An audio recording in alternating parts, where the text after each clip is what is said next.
Continuamos conociendo Ciudad Real, en este caso la otra Ciudad Real, la que se encuentra en América, concretamente en México. Y volvemos a acudir a Miguel Ángel Muñoz, al cronista y al presidente de la Sociedad Astronómica y Geográfica de Ciudad Real, Manuel José Carpintero, para en esta ocasión saber más de qué relación existe, qué parentescos. Algunos dicen que se parece a Almagro, aquella Ciudad Real hoy conocida como San Cristóbal de las Casas. ¿Quieren saber más?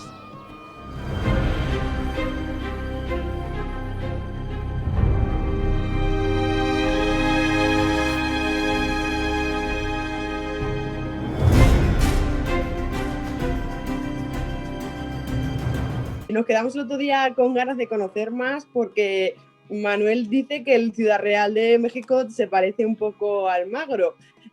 Contadnos un poco cómo es ese Ciudad Real. Bueno, antes voy a hacer una puntualización. Miguel Ángel ha creado una sociedad histórica que se llama Sociedad Histórica de Ciudad Real de México. Sí. Entonces, él ha recuperado el nombre de Ciudad Real en esa sociedad histórica y cultural porque le gusta mucho el tema y quiere recuperar las raíces de la ciudad, que ya sabemos todos que si conocemos el pasado no volvemos a caer en los mismos fallos en el presente y en el futuro, así que es una buena idea. Pues sí, como decía Sofía, cuando uno pasea por San Cristóbal, si hay algún ciudadano que me ve y ha tenido la opción, la posibilidad de viajar a esa bonita ciudad, te recuerda pues a los pueblos manchegos de la época, con sus escudos en las puertas, con sus patios, con sus columnas de madera, es decir, como se hacían antiguamente, ¿no?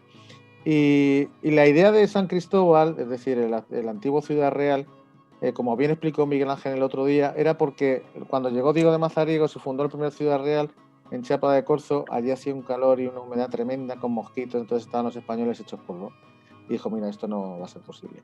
Y tuvo que viajar a otra zona, sobre todo era el Valle de Jovel, si no recuerdo mal, donde estaba rodeado por montañas, y como el clima era más benigno, más fresquito, pues dijo, chicos, aquí hemos dado con el triunfo, y fundó esta ciudad. ¿Cómo funda una ciudad un manchego que, como bien explicamos el otro día, ni era militar, ni era nada, era un burócrata prácticamente de la corte? Pues intentando hacerla como él conocía, es decir, conocía Ciudad Real, y Ciudad Real era una ciudad medieval amurallada en aquella época. Entonces, Miguel Ángel, ¿cómo crea la ciudad? Hola Manuel, hola Sofía, saludos a todos allá en el otro Ciudad Real. Pues la verdad es que Mazariegos hace un plano muy interesante, como tú ya bien lo mencionaste, intentó imitar lo que sabía, porque él era un burócrata, era alguien que sabía de administración pública de manera empírica, pero no tenía un conocimiento de estrategias militares. Entonces utiliza precisamente los elementos naturales, que eran dos ríos que rodeaban prácticamente, bueno, primero era una cadena, era una rueda, estábamos San Cristóbal, la Ciudad Real de Chiapas, se está situada como en un cráter de volcán, rodeado de montañas. Por cierto, Ciudad Real de aquí está encima también de volcanes, porque es el campo de Calatrava, está lleno de volcanes. De hecho, el centro de Ciudad Real, donde está el Pilar y la Plaza Mayor, es el cráter de un volcán. Entonces, pasando las montañas estaban estos dos ríos, que es el Fogótico y el Amarillo, que servían como primera defensa después de las montañas. Y luego, como lo mencionamos en el programa anterior, habían tres órdenes religiosas, las primeras tres que llegan, que fundan un triángulo de segunda defensa religiosa, que eran a través de los mercedarios, los franciscanos y los dominicos. Pero ¿qué había en el interior, aparte de estas 25 solares, como les llaman los españoles de la época, y con curiosos nombres como las dos calles principales, que eran Calle del Sol y de la Luna? ¿Qué puso Mazariego? Esa es la pregunta del millón. Lo primero que pone es precisamente en una mini lomita que no superaba ni los 2 metros de altura, pone el templo de la Virgen de la Anunciación. Es lo primero que establece, justo en el centro de la ciudad. A un costado establece su casa, que iba a fungir precisamente como la casa de gobierno, porque él recibió el título de teniente gobernador por parte de Alonso de Estrada. Una pregunta, Miguel Ángel, ahora que dices lo de la casa, ¿la casa realmente es la que hay todavía, que dicen que es la casa de Mazariegos, o no es verdad? No, ya lo que queda de la casa de Diego de Mazariegos es únicamente la fachada, que seguramente vamos a estar viendo aquí en las imágenes. Es una fachada en donde se alcanzan a ver unas rosetas calatravas y unas cruces. Es lo único que queda. Solo el arco, el marco de la puerta es lo único que queda, que es de piedra, porque aparte San Cristóbal de las Casas está situada en una parte tan alta que no tiene piedras, no tiene calizas. Acá las ciudades, los españoles que llegaron se las ingeniaron e hicieron un cuento de hadas de España, con los materiales que habían. Usaron la bosta de los caballos, usaron lodo, usaron madera y hicieron una ciudad simulando Almagro, pero con elementos naturales propios de la zona. Entonces, esta es una ciudad que inclusive es diferente con el resto de las ciudades coloniales que hay en México, porque en todos lados hay cantera, hay piedra, hay molduras de estuco, y aquí nos las estamos rifando únicamente con casas de lodo y tejas, pero que simulan muy bien la arquitectura Sí, pero es que en La Mancha, Mancha, está hecho con barro y piedra, o sea, las casas manchegas están hechas de adobe y el adobe está hecho de eso. Sí, era algo que ya se conocía también, aunque dista mucho del resto de las ciudades coloniales. Mazariegos, además de la Virgen de la Anunciación y su casa, establece un perímetro para una plaza principal, la Plaza de Armas, en donde va a establecer precisamente los cajones que iban a fungir también como mercados de diario, porque los mercados eran diarios. Afuera del Templo de la Anunciación iba a fungir prácticamente en la zona central, iba a estar el panteón, que era una usanza española de enterrar a los difuntos prácticamente en las puertas del templo. Entre el Templo de la Anunciación y la plaza principal, la picota de castigo, que era una especie como de cabezal de una bala, en donde a las personas se les amarraba de extremidades superiores e inferiores y se les flagelaba con látigos de castigo. Sí, nos gustaba mucho hacer eso también. Puso en la zona. Sí, no teníamos Inquisición, después hablaremos un poco de la Inquisición en San Cristóbal, que no hizo más que recaudar algunos libros, porque la Inquisición no fue tan cruel en México como lo fue en España, aunque los mexicanos tenemos la idea de que la Inquisición fue igual que en España. En México la verdad es que ningún mexicano fue lastimado, porque la Inquisición no sentenciaba ni a mestizos ni a indígenas, únicamente españoles. Hay una curiosidad con eso aquí en México. Aquí, por ejemplo, en Ciudad Real de aquí, la picota que tú dices de castigo lo teníamos a las afueras de la muralla, al lado de la Puerta de Toledo, ¿vale? Entonces ahí se colgaban a los reos que se les castigaba por blasfemias o por herejes o porque no eran católicos en ese sentido o porque habían cumplido alguna fechoría, y los dejaban a la puerta de entrada, a la Puerta de Toledo y en las puertas de entrada, para que el resto de gente que venía a la ciudad pudiera ver y dijera, uy, si ahí dentro, como la lieparda, me cuelgan. Entonces era una manera de decir, tener cuidado y cormosos. A leccionar.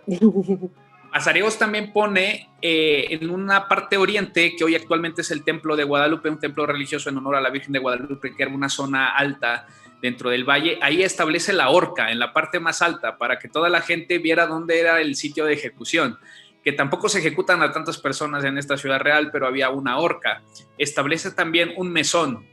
Ya San Cristóbal pensaba en turismo, y aunque no estaba el siglo XX ni tanto desarrollo turístico, ya Mazariegos sabía que iba a haber lugar turístico y establece un mesón para viajeros, que seguramente debió haber tenido un cuarto, 2 cuartos y a lo mejor un espacio para los alimentos, que estaba también justo frente al Templo de la Anunciación. El resto eran casas de los soldados que acompañaron a Mazariegos de a pie de a caballo, y las 3 primeras órdenes religiosas que llegaron en este orden: los mercedarios en 1537, los dominicos en 1545 y los franciscanos en 1557. Y a la postre llegarían 3 más: las concepcionistas en 1610, los jesuitas hacia 1630 y los juaninos hacia 1650. Por lo cual San Cristóbal de las Casas... Había misas todos los días y a todas horas y todos los templos. Sí, San Cristóbal tenía más templos que habitantes. Y lo interesante de esta ciudad real es que se convirtió en la única ciudad en el sureste de México que tenía 6 órdenes religiosas para regir 1000 habitantes. Ninguna ciudad tenía tantas órdenes religiosas ni tantos templos como San Cristóbal. Y curiosamente... lo que se dice, había más jefes que indios, nunca mejor dicho. Y es una ciudad cosmopolita desde su fundación, porque Mazariegos tenía buen corazón. Entonces hace que los mexicas y tlaxcaltecas, que eran propiamente del centro del país, que llegaron con él a esta ciudad, los nombra habitantes y no pagaban diezmo. Y a ellos les da un barrio y forman 2 barrios, mexicanos y Tlaxcala actualmente, que sean 2 barrios separados porque mexicas y tlaxcaltecas no se llevaban. Los aztecas tenían pleitos, bueno, les dicen popularmente aztecas para que los identifiquen en España, porque se llaman mexicas, tenían conflicto con los tlaxcaltecas. Los tlaxcaltecas iban con Cortés y los aztecas eran los que venían desde Tenochtitlán. Entonces no se llevaban entre sí y forman 2 barrios. De ahí van llegando más indígenas y se forman más barrios y más templos, por ende. Entonces nos llenamos de 18 templos en menos de 40 manzanas, vaya. Entonces era una situación bastante interesante donde todo era regido por los dominicos. Y dentro de la arquitectura que va saliendo, obviamente la establecen los religiosos a través de la Catedral de San Cristóbal, que también es espectacular, una catedral de estilo ecléctico, muy interesante, en donde precisamente es la única catedral del siglo XVIII en el mundo que no tiene campanarios y que aparte es de color amarillo. Está el templo de Santo Domingo de Guzmán, que fue el segundo templo más bonito, que es la joya barroca de México. En el sureste es prácticamente la segunda iglesia más grande de tipo barroco de argamasa en todo el continente. Es impresionante, la verdad, para verla, porque no te esperas que en un pueblo que lo ves de esta manera, la estructura arquitectónica, de repente te encuentras esa maravilla. Pues eso. Lo curioso de todo esto, Miguel Ángel, también es que además Ciudad Real, el Ciudad Real de España, también tenía una serie de barrios dependiendo de los oficios de la gente que trabajaba en la zona. Y sabéis que además, como Ciudad Real era ciudad de 3 culturas, judía, árabe y cristiana, pues los judíos se dedicaban a una cosa, los árabes a otra y los cristianos a otra, a nivel de ventas de productos, ¿no? Sofía, tú, por ejemplo, ¿tú qué dirías que es la calle La Lanza? Pues de los lanceros. De armamentos, efectivamente, de la zona de cuchillerías y lanza, eso era de judíos. Entonces todo eso en Ciudad Real se construía ese tipo de cosas. El barrio de la Morería, te estamos dando pistas, ¿no? Ya, eso está claro. Pues, ¿qué ocurría, Miguel Ángel, en el San Cristóbal, en el Ciudad Real mexicano? Pues bien, empiezan a formarse precisamente los templos y bueno, a la par de Santo Domingo, antes de entrar con este tema de los gremios, que es un sistema muy interesante, hubo un templo mucho más espectacular que desafortunadamente desapareció, que fue el templo de los jesuitas, que fue el templo de San Javier, que inclusive dice el obispo Polanco que no se comparaba a las migas que tenían los dominicos, y si los dominicos es espectacular, no nos queremos imaginar este templo que desafortunadamente fue desmantelado después de la expulsión de los jesuitas por parte de los reyes españoles hacia 1767. Entonces, tenemos también un arco mudéjar, que es muy interesante, que es el único arco mudéjar que hay prácticamente en el continente americano, que es el Arco del Carmen, que fungió como puerta de enlace entre el claustro de la Encarnación y el templo de San Sebastián. Servía como puerta de entrada a la ciudad, simulando precisamente a las puertas reales como las que tienen, como la de Alcalá o como muchas puertas que hay en la España. puerta de Toledo, lo que te decía yo. La puerta de Toledo, en Ciudad Real, exacto, y fungía en la parte superior como campanario del propio templo de San Sebastián. Entonces creo que son como de las cosas icónicas, aparte de muchos templos que tienen arquitecturas muy bellas, como la Merced, que es neoclásico, o como el propio Palacio Municipal, que también es de estilo neoclásico. Pero bien, entrando al tema económico, que también es muy interesante, que comentaba Manuel, la ciudad está perdida en montañas. La media chiapaneca, lo que viene siendo nuestro estado, que es como la comarca, tiene una media de 600 metros sobre el nivel del mar. San Cristóbal está a 2.250 metros sobre el nivel del mar. Somos la única ciudad que supera los 2.000 metros en el sureste de México. Prácticamente somos una montaña en medio de una península, porque Cancún y todo eso es bastante bajo, está a nivel del mar. Entonces no conocimos la carretera prácticamente hasta 1950, es decir, de 1528 a 1950 no habían accesos a San Cristóbal. Aislados, Miguel Ángel, vivíais aislados. Estamos totalmente aislados. Eso permitió que la ciudad conservara el espíritu español, que los ciudadraleños como mis abuelos todavía se sintieran con algo de genes de la península ibérica. Hoy en día se ha perdido un poco eso, pero todavía las generaciones anteriores se sentían de abolengo, se vestían bien, usaban bombín, toda la ropa que se compraba en Ciudad Real antes venía por los puertos de Veracruz y venía de Europa. Se vestía con sedas y con vestidos elegantes, con corpiños, porque la gente se quería sentir de donde los ancestros decían que venían. Obviamente no toda la ciudad, pero la parte del centro que se sentía 100% española tenía esa vestimenta. Y por eso se os llama coletos. También, por el tema de la coleta con la que decoraban el cabello los españoles. Entonces, el centro era como la parte de la crema innata, la gente snob, no me recuerdo el nombre que le dicen allá en España a los fresas. Manuel, tú sí te acuerdas de esa palabra. Los pijos. Ajá. Eran los pijos, los del centro de la ciudad, pero los barrios tenían una función de estilo gremial. Es decir, la ciudad subsistió con un sistema de gremios del siglo XII hasta prácticamente el siglo XX. Y como lo comentaba Manuel, el barrio de Mexicanos empieza a hacer carpintería, empieza a hacer el trabajo de los telares, de las telas para hacer vestimenta, y trabaja después de la expulsión de las concepcionistas en 1857, trabaja los dulces. El barrio de Tlaxcala hace las tejas, hace los adobes y trabaja la cera. Entre los dos primeros barrios de la ciudad prácticamente se podían construir casas. Luego surge un tercer barrio que es Custitali, fundado por los mayas quichés que estaban en la zona, y a ellos se les otorga el trabajo de crianza y matanza de puerco y trabajo de embutidos. Y aunque no teníamos propiamente puercos de bellota, vamos a encontrar butifarras, chorizos, mortadelas. Bueno, eso déjalo para lo de la gastronomía, que si no nos vamos a poner a comer ahora. Luego viene el barrio de los negros. Los negros aquí en San Cristóbal, el clima nunca les ayuda, el frío es tanto que los negros pasan a ser habitantes, ya no esclavos también. En San Cristóbal es una ciudad muy incluyente desde su fundación. Y los negros se dedican al trabajo de la herrería, empiezan a hacer estas portaventanas, estas barreras de ventanas. Las rejas. Sí. Las rejas, que no había propiamente quien robara las casas, pero ya se decoraban con estas rejas. Hacen armas, hacemos cañones, pistolas, espadas, chapetones, candados, etcétera. Luego el barrio de la Merced, que es el barrio donde yo soy originario, que para mí es el barrio más pijo de todos los barrios, trabaja precisamente con el tema de las velas floreadas y el trabajo de orfebrería. Toda la parte orfebre se trabaja en este barrio. Luego surge San Diego como un barrio con mexicas, con mixtecos, indígenas provenientes del estado de Oaxaca, muy cerca de acá de Chiapas, que ellos trabajan todo el tema de la arriería. Ahí se ponen los molinos de trigo, y aquí en San Cristóbal se hizo la primera cervecería de trigo en todo el continente. Sabía a rayos y por eso quebró, pero bueno, al menos hizo el intento. Trabajan además de la arriería todo el tema del pan, que se vuelve después una de las riquezas gastronómicas más interesantes de la ciudad. Y junto con este barrio, a la par se forman dos más, Santa Lucía y San Antonio, por zapotecos, también venidos de Oaxaca, que van a trabajar todo el tema de la pólvora después de la liberación de la pólvora por parte de los españoles hacia 1712. Entonces, habían alguien que trabajaba con los cohetes, con todo el tema de manejo de pólvoras, que eran los piromaníacos, les decimos aquí ahora en San Cristóbal.